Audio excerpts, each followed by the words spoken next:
subscribe. Tariq Radio. Like and subscribe.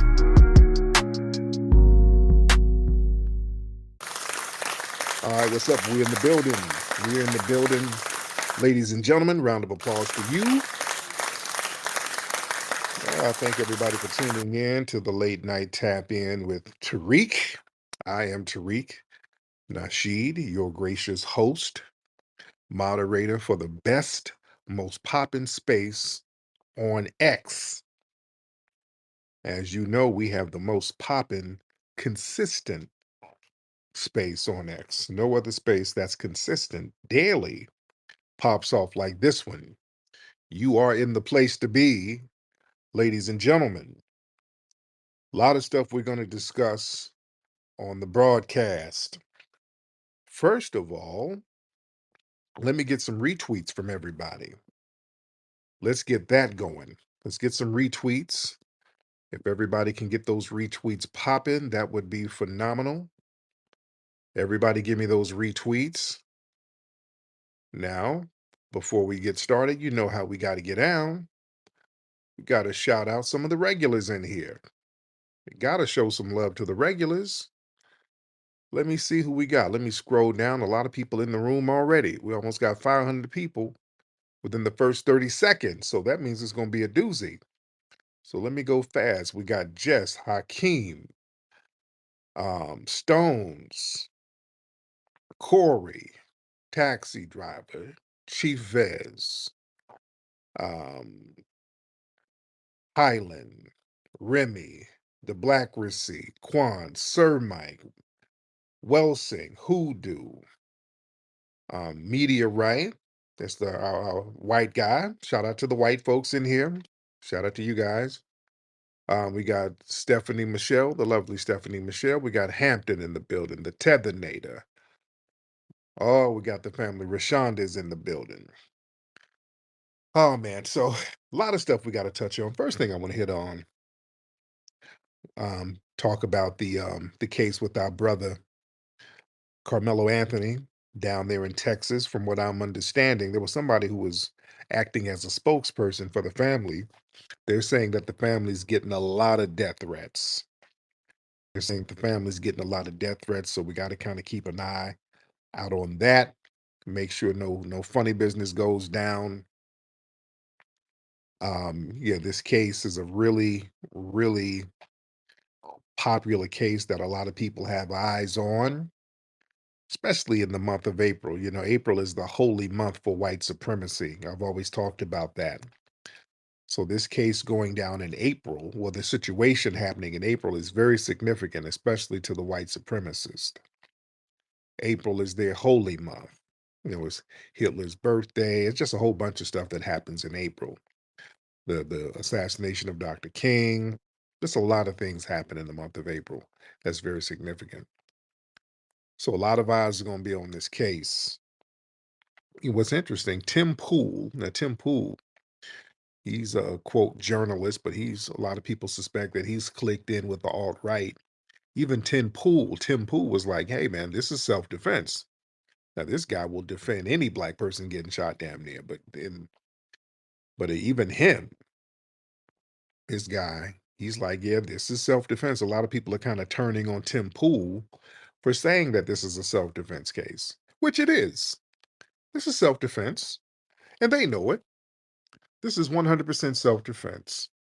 And let's be real, you know, I'm optimistic our brother Carmelo Anthony might get off. There's a very strong possibility that he will get off for a few reasons. Well, number one, the Texas stand your ground law. You know, they sit here thumping their chest about what you can do in Texas, and Texas is damn near the Wild West and law and order and stand your ground. You can use force, you can use deadly force if you reasonably believe that it's necessary to protect yourself from imminent harm. They say, hey, stand your ground. There is no duty to retreat. And they say if you're in a place where you have a legal right to be, you have a right to stand your ground. So Anthony His case demonstrated that he feared for his life. Somebody was trying to get him to leave a place where he was legally allowed to be. You see? And also the initiation of physical contact. According to all the witnesses, the confrontation began with Metcalf. When I keep saying Claff, it's Metcalf, Austin Metcalf. eh, He initiated everything. All the witnesses have said that. Even the twin brother said it. So he initiated it. That's very important. If Austin had not have initiated that situation, he would be alive. Carmelo Anthony did not wake up that day planning to stab somebody. That wasn't on the menu. He went to a game. I think was he supposed to participate in the game? I don't know. I don't know all the details with that, but he didn't plan on doing that. That wasn't premeditated. So Metcalf was the one who made initial physical confrontations with our brother. So that's self-defense. That's going to bolster that self-defense and also the perception of a threat. There is a perception of a threat. Self-defense often hinges on the defendant's perception of threat. Now, if Anthony believed that he was in imminent danger of bodily harm by those two dudes, because it was both of them that walked up on him. Now, let's be clear. Both the twins, who are both over 6 feet and they're 225 pounds, they roll up on this little 130-pound dude. Yeah, he it could have went a bad way for him. And he didn't do anything. He's just sitting there watching a game. He's just sitting there minding his business, and these two big dudes roll up on him. So damn, you don't know what they're capable of. So yes, of course he felt threatened. And he had no duty to retreat. And there was an immediate reaction to the threat. That's the thing. It was an immediate reaction. So the incident, it escalated very quickly. With the stabbing, it basically occurred shortly after the initial confrontation. The rapid escalation may support the argument that Anthony reacted in the heat of the moment to a perceived threat rather than him acting with premeditation, like he wasn't really thinking it out. You see? You got to look at all of this. See, that actually could work in his favor. Yeah, he wasn't sitting here plotting and planning. He didn't know what to do. It's raining. These two big dudes roll up on you. You small. What are you gonna do? They say you have no duty to retreat, but damn, what if you did try to retreat and these dudes run after you? This is a linebacker. You know what I'm saying? So what are you gonna do? So you have to get out of that situation the best way you know how. So he did what he thought that was best at the moment. That will play out in court. I think to his advantage. Wasn't premeditation whatsoever. And also, when you look at the report and what the police have said, his Anthony's emotional state after the incident. See, the reports indicate that Anthony was emotional and he expressed concern about Metcalf's well-being. See, he didn't try to kill Metcalf. That's the thing.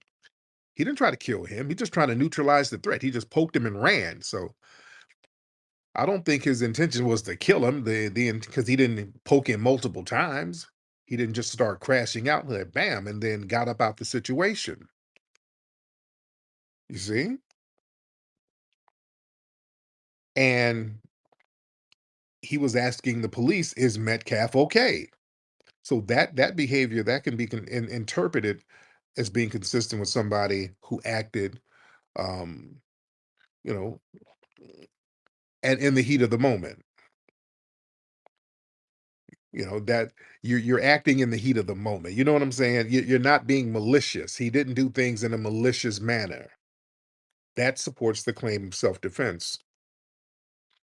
And another thing, uh, this guy, Anthony doesn't have a record. This guy's clean cut kid. This guy hasn't never really been in trouble. He doesn't have a record of doing anything like that. So, you know, they can show this was something that was out of character because he was in an out of character situation. That was very unique situation that he wasn't ready for. This was a good kid, comes from a good family. So I think all of those things are going to work to his advantage. I think a lot of that is going to work to his advantage. And also, man, there's a lot of public and legal scrutiny. See, the case, like I said, it's attracted a lot of significant attention. And the authorities, they're cautioning people against misinformation so they can ensure a fair trial and a thorough examination of all the evidence. So this a lot of eyes going to be on this case. Well, let me get some of the calls in here because we do have a lot of folks in here. Let's get Carmen. Miss Carmen, hop on in here. Hello. Hey, Carmen, how are you? Good. Hey, what's on your mind, Carmen? So I was I was in my American government class today and I heard my professor bring up the grassroots movement and he was talking about how it's like, people who like feel like they give to like the to I guess like the Democrats and like they want things in return. And I was just thinking about how you always talk about like the black grassroots. So could you like explain, like, is this like a group or something? Is what a group? The grassroots, like, is that like a movement or a group? No, grassroots is not a group. Grassroots means just people who organize without corporate backing, basically. Um, Oh, you okay. know what I'm saying? That means just people who are just from the neighborhood, from the community, and it's coming from the ground up instead of from the top down. It's not like, for example, let me give you an example. Last week they had these little janky marches all around the country, right? Mhm. Right. Those failed. They failed miserably, even though there were a lot of people there, a lot of white people running around, but it failed. Why? Because it wasn't grassroots at all. That was coming from the top. That was coming from the DNC.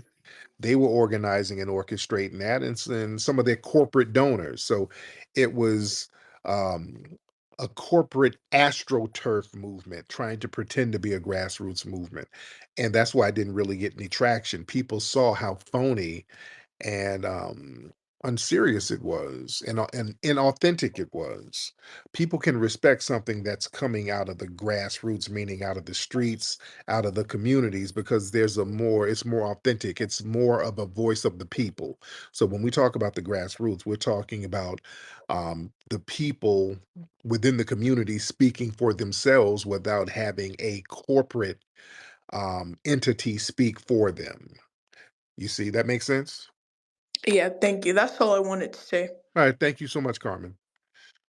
Yeah, that's what the grassroots is. Grassroots is basically the community speaking for themselves, not them hiring rappers and singers to act as the spokespersons, which is what the Democrats have been doing. They've been just kind of hiring people to act as spokespersons for us, and that it's just not working. It's been backfiring.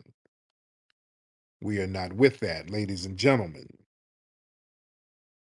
But like I said, this situation is going to be very interesting when it comes to what's going down with this case. Because here's the thing, the problem is the hypocrisy is just going to be so great with all of these suspected white supremacists and alt-right people talking about how this is a self-defense when they've sat up here and said that a person screaming on a subway to himself, you can use self-defense against that. See, no, no, no. Y'all set a precedent and now you want to back away from your precedent based on what race it protects. We're not doing that. See, they create these rules and these laws, and the only time things get funny style when black people start exercising these same laws and look for protection with these same laws. They only move the goalpost with us. Boy, they start moving the goalpost around. Well, it was kind of self-defense in New York, but it ain't gonna be self-defense in Texas. They try to play that game. No, no, we're not doing the goalpost moving. Look, law and order, um, you know, it's gonna have to be law and order across the board. You see, they use law and order as a tool, not a principle. You see, that's how the white supremacy look at law and order. See, when black people are harmed by the police, white society, they start yelling back the blue no matter who. But when a black officer gives some of them hot things to a white woman like Ashley Babbitt, and like, oh, wait a minute, oh, we can't back the blue now. Why not? Well, she was just in there trying to take pictures. They just start talking dumb. No, no, no, no. We're not doing the goalpost movements. You see, like I said the other day, see, white victimhood is always the default. White people are always supposed to be the victims, and black people are always inherently supposed to be viewed as a threat. We are the threat inherently. So whatever we do, even if we're working in law enforcement, we're still a threat. Like Michael Byrd was still a threat, even though he was an upstanding officer. He saved the Capitol. If it weren't for him letting off them things like he was supposed to, them folks would have done God knows what. You see? All right, let's go. Who is this? We got Jesus is King in here. Jesus is King. Hop on in here. Jesus is King. Hop on in and unmute your microphone, Mr. Jesus or Jesus. You can unmute your mic. There you go. Yeah, how we doing? I'm good, man. How are you? We're hanging in there. Yes, indeed. What's on your mind, Jesus? No, I'm interested in the conversation. Let's keep it going. Okay. Well, you requested to get up. That means you wanted to chime in. So let's get to chiming in. What's on your mind? Okay, he left. Okay, I didn't get him out of here. He left. Okay. I mean, he just wanted some attention. Okay. Family, if you want attention, go to a strip club and pay a stripper $20. All right. Don't come in here trying to get no attention from a man. All right. Yeah, the conversation was getting a little hot for him. I don't think he could handle it. But listen, the system is designed to protect whiteness, not justice. It's all about white protection. Legal protections like stand your ground or qualified immunity, that's designed with the assumption that white people will be the beneficiaries. And when black people try to invoke these protections, all of a sudden the rules don't apply. So they parade Kyle Rittenhouse around and Daniel Penny around as arbiters of self-defense, but Carmelo Anthony, oh, he should have fought with his fist. Oh, he took it too far. Oh, no, no, no. He didn't take it far enough. According to you, because y'all justify anything as self-defense when the person is white and the victim is black. And here's another thing, man. Listen, they play this double standard goalpost moving because, see, any type of authoritative black person, they try to delegitimize them. See, when a black person, especially if somebody's in a position of state power and they exercise force, that threatens the subconscious racial hierarchy. You see, that's why the Michael Byrd thing, putting them hot things up in Ashley Babbitt, even though they know he was completely justified, he was doing his job. He was supposed to put some hot things in somebody breaking into the damn Capitol, tearing up windows. You got elected officials hiding under desks. You should have put some of them hot things in more people based on the law. But the thing is, because he's black and he exercised authority and lethal authority, they're like, oh, no, no, no. Oh, let's move that goalpost. Oh, we can't have that. That's why they don't really have a legitimate reason why they want to attack Michael Byrd. They know that he did the right thing, but it was a black person. So just the optics of that is a problem. Black male authority, or just black authority, period. Any type of authoritative black person, that makes the white supremacists kind of lose their minds. See, they got to shift the goalposts because, see, that maintains racial control. You see, And if we start running things and calling shots, that standard becomes consistent. So they're like, oh no, these folks are going to start making us pay for all this slick shit we've done to them. And listen, when we start pointing out the hypocrisy, they try to do the whole, well, the system's not perfect, but it's the only system we have. Oh God, there's going to be some bad apples and some bad calls every now and then, but it's still the greatest system. Well, there's a little hypocrisy here and there. No, no, listen, hypocrisy is the main feature. It's not a flaw. The hypocrisy isn't a mistake. The hypocrisy is deliberately baked into the system. It's supposed to be hypocritical. The contradictions, that's not accidental, that's strategic. See? And they know by being inconsistent, the dominant society, they constantly keep Black people confused, reactive, and unsure of our rights. So, no, no, no. This is why we got to get clarity. We got to call it for what it is. See, when you start defining what it is, you're back in power. That's why they don't like us saying the term white supremacy. When you call it what it is, Black people, that's how you gain power and clarity. See, if you sit up here acting confused and letting them dictate the narrative, letting them tell you and redefine what self-defense is, no, no, no, no, no.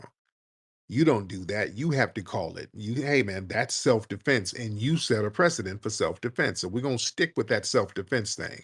Oh no, it's different. There's well, the knife had to be 8 inches and 3 centimeters long. No, no, no, it's self-defense. Anything else is white supremacy. Now, are you going to practice white supremacy? We're just going to say that. Oh no, it's the Jews, dude. No, no, no, no, no. No, no. We're calling it what it is. You let them know that we know this is white supremacy you're practicing. You are practicing white supremacy. And if you're going to practice white supremacy, go ahead and do that. And don't try to explain to me. Kyle Rittenhouse, that whole thing was a case of white supremacy. Everything that happened in that courtroom, hell, everything that happened after the shooting was white supremacy. Literally, Kyle Rittenhouse was running around here throwing up white supremacist hand signals with a suspected white supremacist group. And white supremacy is a group sport. See, we think white supremacy is a bunch of rednecks driving around in a pickup truck yelling the N word with ropes. No, that's a caricature of what white supremacy is. The white supremacist, the average one, is sitting in your face, smiling and grinning. Yeah, they're everywhere. And they don't have to be as hostile because the system itself is hostile, and all they have to do is maintain the system, and they can maintain the system with a smile on their faces. That's the thing that gets Black people. We're waiting for some frothing at the mouth white supremacists to run up yelling the N word. No, no, no. The white supremacist is the housing lender that then gave you a million excuses why they can't give you a home loan. Well, Darnell and Darquisha, I was running a credit score, and there were some discrepancies. There were some unpaid student loans that we're going to have to take into consideration. See, that's going to bring down your FICO score. Now, what you can do, go and get. There's a credit um, repair company. I can recommend some to you. I can recommend some credit repairs. You can get some of those discrepancies off your Equifax, and then you can come back a little later, and then we will re-examine your credit report. Now, that same person who told you that, a white meth head comes up in there with all types of convictions, janky credit, the whole 9 yards. Well, hey, Connor, listen, I see you got a 580 credit score, but listen, I know some private lenders where you can get the money. It's gonna the interest will be a little high, but I got some private lenders that we have in our little arsenal for you. You see how this is how white supremacy works. See, they'll look out for each other. They look out for white people. They got all types of little secret deals and little secret organizations and secret funding that we don't know about when it comes to white people.